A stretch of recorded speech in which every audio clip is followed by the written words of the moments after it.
Former President Donald Trump has publicly criticized China's recent export restrictions targeting semiconductor giants ASML and TSMC.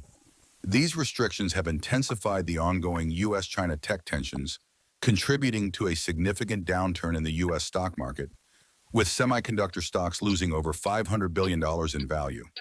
Trump condemned China's actions as a direct threat to global technology, supply chains, and U.S. national security. He emphasized the need for the U.S. to reduce its dependency on foreign semiconductor manufacturing, particularly from Taiwan. In a recent statement, Trump warned TSMC that it would face a 100% tax if it failed to establish manufacturing facilities within the United States.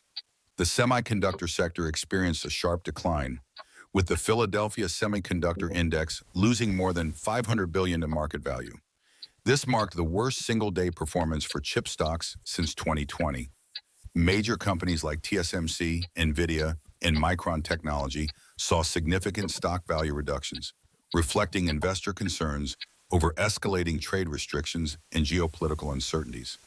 China's export restrictions have not only affected U.S. markets, but have also had a ripple effect globally. Taiwan's stock market, heavily reliant on semiconductor exports, continued its decline amid fears of further U.S. tariffs and the unwinding of leveraged bets.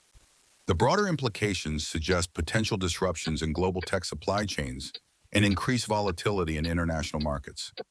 The escalating tensions between the U.S. and China over semiconductor exports underscore the fragility of global tech supply chains.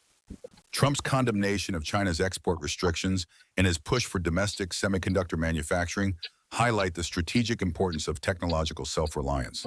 As the situation evolves, stakeholders worldwide remain vigilant, anticipating further developments that could reshape the global tech landscape.